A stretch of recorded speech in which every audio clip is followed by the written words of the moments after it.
Here we are out in the shop, taking a look at power seat components from a 65 Buick Riviera. So this is the transmission.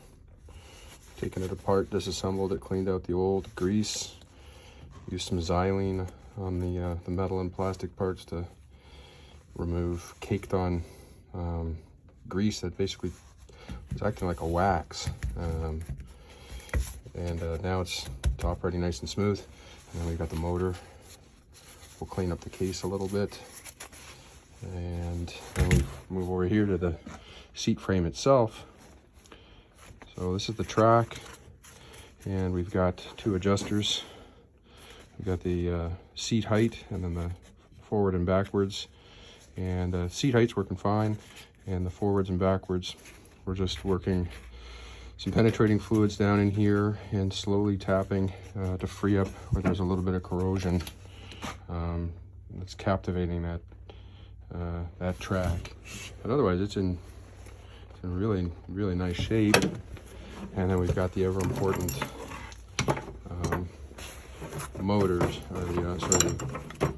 or drive cables that connect to the transmission, and then the motor connects to the transmission like that. And we've got the switch mechanism. Let's see, I think it's over here. So we'll get everything cleaned up, get the seat track moving freely, and then we'll put some power to it and try it out. So we'll come back later. You ever ask yourself, what's inside a 1965 Buick Riviera power seat transmission? Well, let's open it up and we'll show you. We've got three Phillips screws here. Let's pull them out. All right, 3 screws are out. Pulled the case apart. So what we've got, pull out the shaft of the motor. Got a shaft here. I'd previously taken this apart, cleaned it up with a xylene, took off all that old yellow wax, and then put it on the buffing wheel over here to make it nice and shiny. And then I've put some lithium grease on here. I might actually just clean this off and go with something a little bit heavier. But we've got a retaining spring, and then we've got a gear. It's like a nylon gear. This thing was caked as well. You can still see a little bit of the residual wax.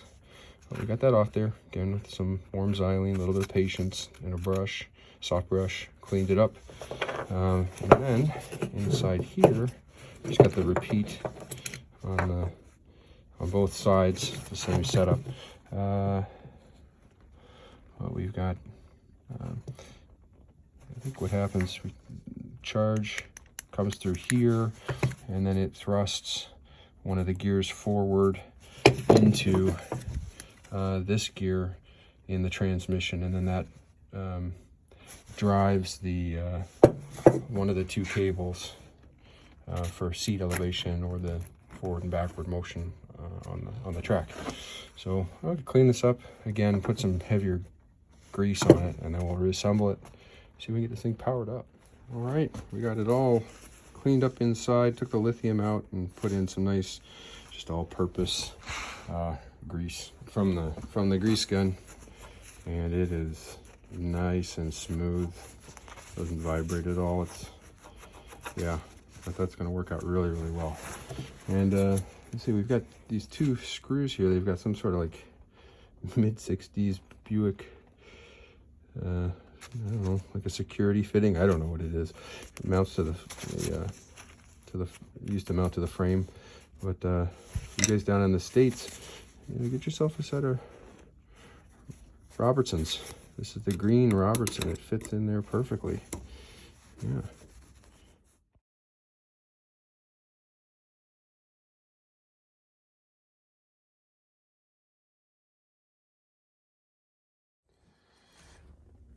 Here we're into the power seat switch for a 65 Buick Riviera.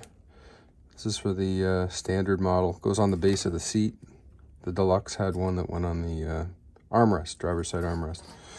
gonna have to open this thing up. I've taken the backer plate off. It's like a Bakelite piece here, 3 screws. But I've tested continuity. It's good, but the switch here is flopped over to one side. So I can see if I can open it up. We've got to get in here and push on these little clips. My memory serves, they're very stiff.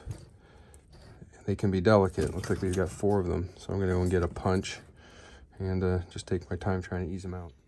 All right, back with the 65 Riviera seat switch. And we found the reason for the floppiness in the joystick. Looks like we've broken off one of the toes or the feet off the stick here. So this is the guy that fell out of the case. And I'll have to clean everything up here, some xylene or isopropyl alcohol, and then get to work with some epoxy, get the JB weld going. These are what those little clips look like. They're stationed, oh, they're magnetized. They're stationed over here on the side of the case, and you have to push in, and just a little bit of persuasion, and then you'll be able to get the you'll be able to free this guy here, the back of the switch, from the case. So I just had to put a punch in there and slowly go around the sides, press those things in, and then wiggle them out. Thankfully, these things are in pretty good shape. From what I know, they're really hard to get a hold of, so you pop them out, clean them up, and keep them. They are, I think, pretty close to impossible to find. All right, clean it up. We'll come back in a bit.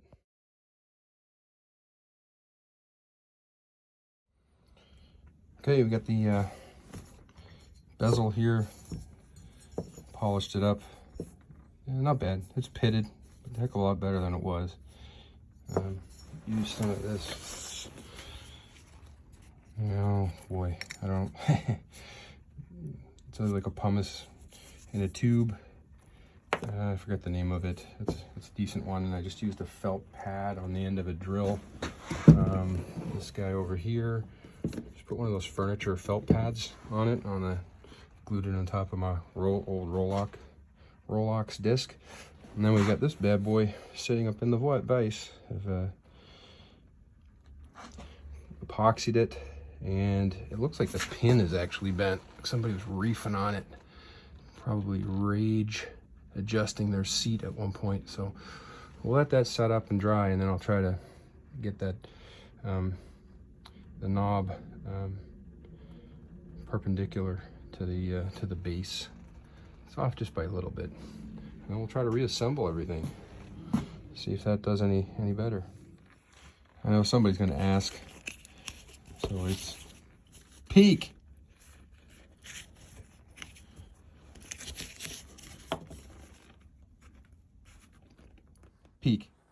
All right, we got this thing epoxied on. This is the leg here that was broken off. Epoxied. Just use some Gorilla Glue 2-part. I guess I let it set up for maybe about an hour or so, and then I've just been filing and sanding a little bit and ran it over the buffing wheel, bring it up. I think that's about as far as I'm going to go. I've got, feels like 2 hours invested in this one little part. That's enough. That thing goes, seats right down inside here. The long legs go out to the sides. And then that little detent there will be pressed upon by this pin. I'm gonna let it set up overnight. No point in breaking that thing off and getting upset at the evening. May as well call it a win right now. See you guys later. Oh, here we are back in the shop. The next day, it's the day after the one before.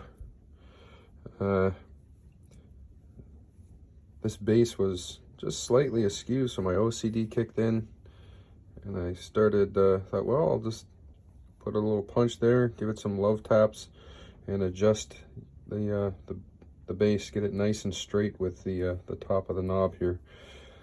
And in doing so, found out really quickly that this is a pot metal, and it popped.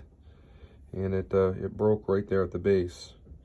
So after another hour invested, drilling a pilot hole in the shaft there of the pot metal, and then drilling into the knob as well, pot metal. I replaced it with a piece of hardened steel, 16th inch hardened steel, like a drill bit, and some 2-part epoxy, and let it set up. Cleaned it up and have just thrown it on the buffing wheel. So sometimes it's best just to let things be, rather than take them to the next, try to get them perfect. So anyway, we got it done. It's ready to go. We're going to do some reassembly and then see if we can put power to it.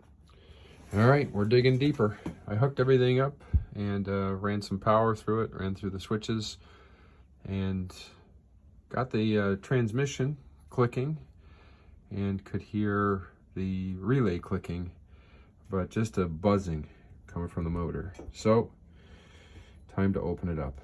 Have anybody ever want to see inside?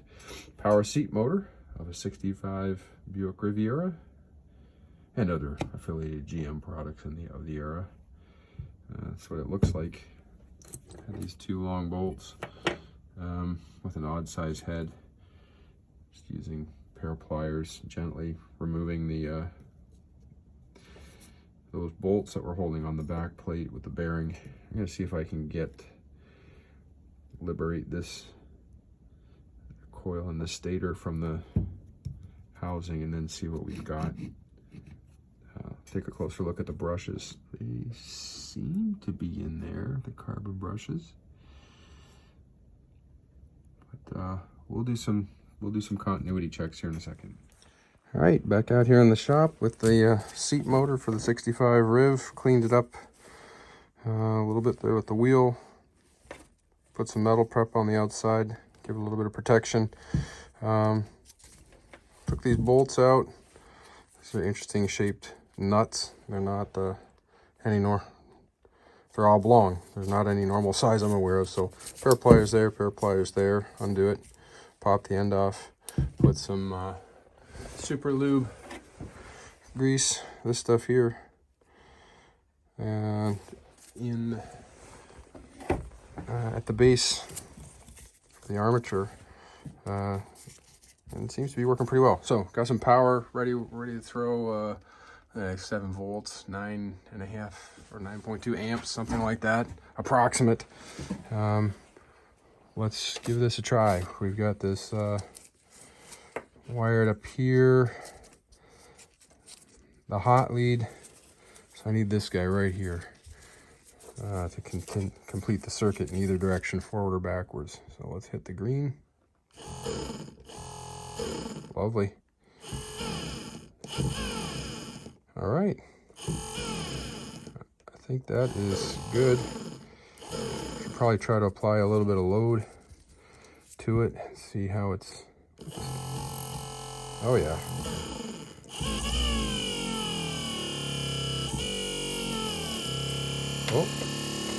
Oh, don't know what was happening there. But we'll cut the power.